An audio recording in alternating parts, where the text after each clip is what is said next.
Hai bosku, piye kabare? Semoga baik saja dan diberikan rezeki yang lancar. Amin ya robbal alamin. Kali ini Media Serdadu akan merangkum film atau sinopsis dari film Ip Man yang ketiga. Ini adalah kelanjutan dari Ip Man yang kedua. Ip Man adalah salah satu film kungfu Tiongkok yang melegenda. Tak hanya di Asia, Ip Man juga sangat populer di ranah Hollywood yang membuat nama Donnie Yen dikenal luas. Aksi bela diri yang ditawarkan sangat artistik sehingga membuatnya populer dan dirilis sekuelnya. Di alur cerita Ip Man ketiga kali ini harus membantu polisi untuk mengamankan sekolah putranya dari gangguan pengembang properti yang korup. Sementara itu, dia harus merawat istrinya yang sakit parah dan juga mempertahankan gelarnya. Dan di sisi lain Bruce Lee datang menagih janji.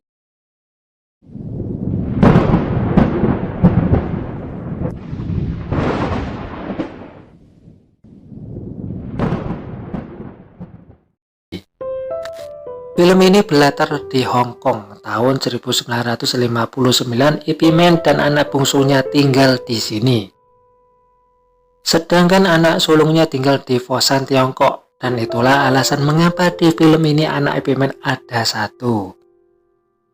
Pada suatu hari ada seorang pemuda yang masuk menemui Ip Man. Ternyata dia adalah Bruce Lee yang menagih janji untuk belajar Wing Chun.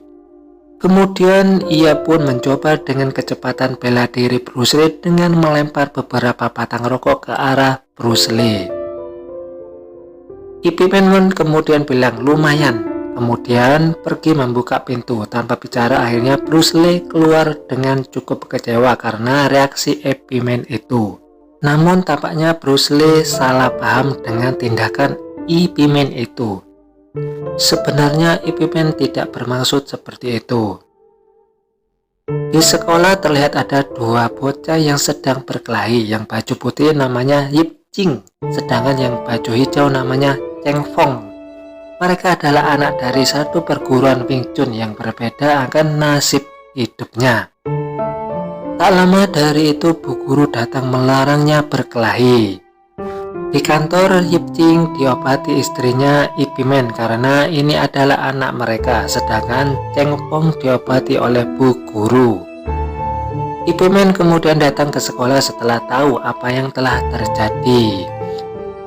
Ip Man pun mengajak makan malam di rumahnya mengingat ayahnya Cheng Fong biasanya terlambat menjemput anaknya. Di malam harinya mereka makan bersama. Selesai makan, ayahnya Cheng Fong datang menjemputnya. Singkat cerita, Teng Tiji sedang bertarung di tempat pergulatan ilegal. Lalu datanglah petinju legendaris Mike Tyson alias Frank si Gundul dengan istri dan anaknya. Menyadari kedatangnya, sang panitia pun menghampiri Frank si Gundul itu. Mereka kemudian membicarakan bisnis di kantornya yang mendadak agar segera membereskan sekolahnya. Di lain tempat, Ip Man mendatangi restoran Guru Tin untuk kopdar bersama antara tokoh bela diri. Saat hendak foto bersama para guru kungfu, tiba-tiba saja sang istri Ip Man menelepon. Ternyata sang istri Ip Man merupanya sudah sejam lebih menunggu dijemput pulang karena Ip Man sudah janji untuk menjemputnya. Tapi Ip Man lupa akan janjinya sendiri. Hai, namanya juga manusia ya bosku, sering lupa. Ip Man saat menunggu Yip Ching pulang dari sekolah bertemu dengan Teng Tiji, ayah dari Cheng Fong yang sebelumnya berkelahi ya. Di sini terungkaplah kalau Ip Man dan Teng Tiji ternyata mereka sama-sama belajar Wing Chun dari guru yang sama, yaitu dari Cheng Wak Sun. Di sini ternyata Teng Tiji iri dengan Ip Man di bidang seni bela dirinya. Saat Ip Man dan anaknya berjalan pulang, Sang dan anak buahnya menuju ke sekolahan.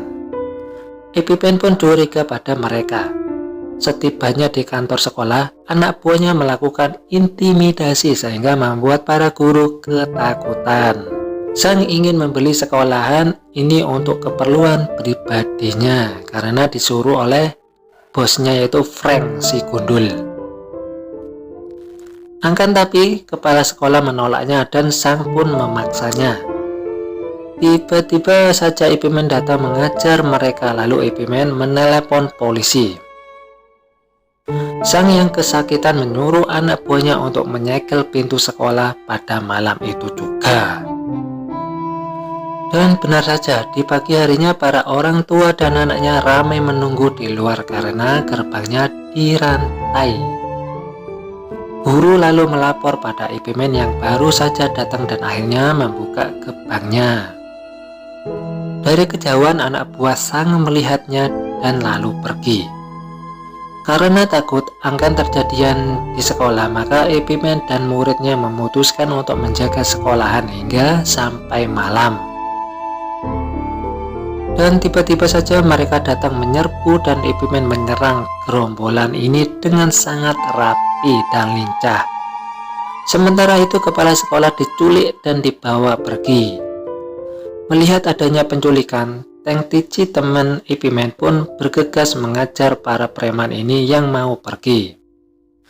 Ip-Man pun menghampirinya dan berterima kasih serta memuji bela dirinya. Teng Tici pun lalu pergi. Suatu hari saat sedang beraktivitas, istri Ip-Man mengalami nyeri di perutnya. Dia memutuskan untuk membeli obat herbal saja. Di tempat lain, Ip-Man yang sedang berjaga di sekolah kedatangan Guru Tin. Guru Tin menyesalkan tindakan vandalisme mantan muridnya itu. Lalu mereka bergegas pergi ke tempat Sang untuk memarahinya. Ip-Man pun mengikuti Guru Tin. Saat bertemu Sang, Guru Tin arah dan menamparnya. Tak terima, Sang pun mencoba menusuk Guru Tin. Beruntunglah Ip-Man langsung melumpuhkannya. Tapi anak buah Sang pun keluar dan mengepung mereka. Di saat genting-gentingnya, Bob seorang polisi datang dan mengancam Sang. Mereka bertiga berunding soal kasus sekolahan ini. Ip-Man mendesak Bob untuk mengambil langkah tegas karena Bob seorang polisi. Tapi Bob tak mampu karena atasannya sudah disuap oleh bosnya yaitu Sang, si gundul atau si Frank. Singkat cerita, istri Ip-Man memutuskan untuk pergi ke dokter. Dokter mendiagnosis istri Ip-Man tersebut terserang kanker. Dan seketika itu dia kaget dan pulang dengan sangat terpukul. Singkat cerita, Teng Tici bertarung dan memenangkan pertarungan itu. Kemudian Sang meminta untuk mengajar ahli kungfu. Kebetulan Teng Tici memang lagi butuh uang. Dia pun menyanggupinya dan datanglah ke TKP. Ternyata dia diminta untuk mengajar Guru Tin. Guru Tin sempat melawan tapi Teng Tici terlalu jago. Pada akhirnya tangan Guru Tin pun patah. Ketika istri akan menceritakan diagnosis kanker itu, tiba-tiba saja ada telepon masuk dari rumah sakit. Dan bergegaslah Ip-Man ke rumah sakit untuk menjenguk Guru Tin. Sementara itu gerombolan Sang pergi ke sekolahan dan menculik anak-anak SD tanpa hambatan. Dia ingin pihak sekolah membawa kepala sekolah ke tempatnya jika ingin anak-anak ini dilepaskan. Usai menjenguk Guru Tin langsung kembali ke sekolah dan guru bilang bahwa gerombolan Sang telah menculik anak-anak termasuk anaknya Ip-Man. Lalu bersegeralah Ip-Man ke tempat Sang sambil membawa sebatang bambu. Di sana Yip Ching menangis dan menyuruhnya untuk jangan takut. Mengetahui bahwa itu anaknya Ip-Man, lalu Sang memintanya untuk berlutut padanya karena tak punya banyak pilihan. Ip-Man pun menurutinya. Di waktu yang sama Teng Tici datang untuk menjemput anaknya dan Sang melepaskannya. Mereka pun pulang. Kemudian Sang menyuruh anak buahnya untuk mengajar Ip-Man. Ip-Man pun menghadapinya. Sementara itu, Teng Tici datang balik lagi dan menghajar Sang karena ingin membebaskan anak-anak sekolah. Sang lalu kabur sambil membawa Yip Ching, anak Epimen. Epimen mengejarnya dan Yip Ching pun bisa kabur setelah menggigit tangannya si Sang. Dan Yip Ching pun langsung naik ke atas disusul oleh Epimen ayahnya. Tak lama kemudian polisi datang mengamankan tempat itu dan Sang meloloskan diri dari polisi. Setibanya di rumah, istri yang cemas memeluk Yip Ching anaknya sambil menangis. Lalu sang istri menampar Epimen.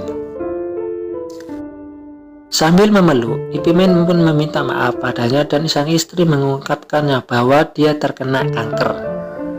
Singkat cerita, mereka berkonsultasi dengan dokter. Dokter bilang hanya bisa memberikan obat karena sel kankernya sudah menyebar sangat luas. Mungkin waktu hidup istri hanya bisa tinggal sampai 6 bulan lagi. Mereka berdua pun menjalani aktivitas dengan rasa cemas yang begitu dalam dan kehidupan dilalui bersama. Di tempat lain, kepala polisi sudah tidak bisa lagi membantu Frank si gundul karena penculikan anak yang kemarin itu adalah tindakan yang sudah terlalu kelewatan.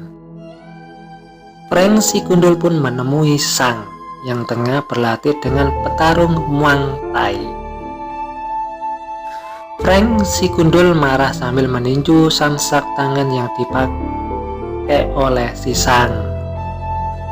Sang bilang ini semua karena akibat dari Epimen. Lalu Frank si gundul menyuruh Muang Thai ini untuk menghabisi Epimen. Di lain tempat, Epimen mengantarkan istri berobat ke alternatif. Saat berjalan pulang masuk dalam lift, tiba-tiba saja Muang Thai menyerangnya. Epimen mencoba mengendalikan serangannya dan menutup lift. Sang istri mengkhawatirkan hal itu. Mereka berdua bertarung sambil menuruni anak tangga dan akhirnya petarung Muang Thai kalah dan kabur. Setelah mengalahkan Muang Thai, Epimen dan istri pergi pulang sambil berpegangan tangan. Wow, romantis bosku. Sesudah itu Bob bilang bahwa kondisi sudah aman, tapi punya Sang yaitu Frank si gundul ingin menemui Epimen 4 mata. Epimen pun pergi menemui Frank si gundul. Di sana Frank si gundul sedang terlihat meninju speedball. Terlihat gaya seperti petinju ya bosku. Lalu petarung terbaik Wing Chun ini ditantang untuk bertarung dengannya selama 3 menit. Jika Epimen bisa bertahan selama 3 menit melawannya, maka Frank si gundul tidak akan lagi mengusik sekolahan anaknya. Dan pertarungan pun dimulai. Frank si gundul punya power yang sangat luar biasa dan Epimen sangat kewalahan menghadapinya. Setelah Epimen terpental, akhirnya Epimen membalasnya dengan pukulan 1000 yang dengan cepat menyerang dan menghantamnya si gundul. Frank si gundul pun membalasnya, tapi Epimen menyerangnya dengan sikut. Pertarungan pun usai saat bel berbunyi, di mana Frank si gundul hampir memukul kepala Epimen, sementara Epimen hampir menendang burungnya. Akhirnya Epimen pun pergi. Di tempat lain, Teng Tici baru saja menyewa tempat kosong untuk membuka perguruan Wing Chun. Kebetulan si penyewa juga suka Wing Chun. Dia ngefans banget sama Epimen. Dia pun melihatkan koran yang di dalamnya ada fotonya Epimen. Di lain waktu, Teng Tici pergi ke restoran dan menemui reporter. Dia meminta si reporter menulis tentang Wing Chun serta menceritakan dirinya di koran. Akan tapi reporter menolaknya karena meragukan kemampuan Teng Tici. Teng Tici melihat ada guru kungfu di tempat itu dan menantangnya bertarung. Langsung saja reporter itu memotretnya. Dengan mudahnya Teng Tici mengalahkan guru kungfu itu. Dan sejak kejadian itu Teng Tici mulai terkenal. Sudah banyak guru-guru kungfu yang dikalahkannya. Hingga pada akhirnya di depan para reporter, Teng Ticci resmi menantang Epiman dengan terbuka. Dia menganggap Wing Chun Epiman tidak asli, tak pantas jadi wakil Wing Chun. Singkat cerita, saat sedang menemani istri berobat, Epiman membaca berita di koran, tak sengaja membaca tantangan itu. Istrinya juga melihatnya. Tiba-tiba saja Epiman membalik koran lembaran baru, seolah tak peduli dengan tantangan itu. Ia lebih memilih untuk senantiasa menemani sang istri. Wow, romantis bosku. Hingga di suatu hari Epiman datang di kelas tari untuk belajar kursus tari, dan ternyata pelatihnya adalah Bruce Lee. Bruce Lee mau mengajarinya asalkan dia diangkat menjadi murid Wing Chun. Bruce Lee rupanya selama ini sudah salah paham. Epiman tak pernah menolak Bruce Lee. Waktu itu dia cuma sedang membuka pintu, tapi Bruce Lee malah pergi. Mendengar soal itu, Bruce Lee pun tersenyum.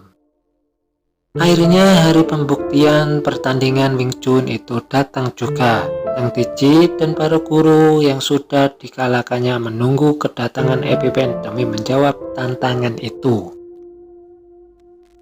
Di waktu yang sama ternyata Epiman sedang menari bersama istrinya dengan perasaan riang dan gembira. Karena tak kunjung datang, maka juri pun menobatkan Teng Ticci sebagai guru besar Wing Chun. Saat sedang asik-asiknya menari, tiba-tiba saja sang istri jatuh pingsan. Dokter bilang bahwa istrinya harus dirawat karena kondisinya kian memburuk. Epiman dengan setia menemani hari-hari istrinya di rumah sakit. Suatu ketika sang istri menulis surat dan menyuruh Yip Ching memberikannya pada ayahnya Cheng Fong. Suatu hari saat Epiman sedang suapin makan istrinya pun bilang bahwa dia ingin sekali berfoto bersama Epiman. Kayaknya ini permintaan terakhir ya bosku. Dan Epiman pun menyanggupinya permintaan istrinya itu. Singkat cerita, istrinya Epiman untuk menerima tantangan dari Teng Ticci karena dia sudah membuat tanggal baru untuk melawan Teng Ticci. Istri Epiman juga memintanya untuk berlatih lagi karena dia rindu dengan suara-suara kayu terpukul itu. Akhirnya malam pertandingan itu datang juga. Sang istri menemani dan menunggu di lobi, lalu kemudian pertandingan sengit pun dimulai.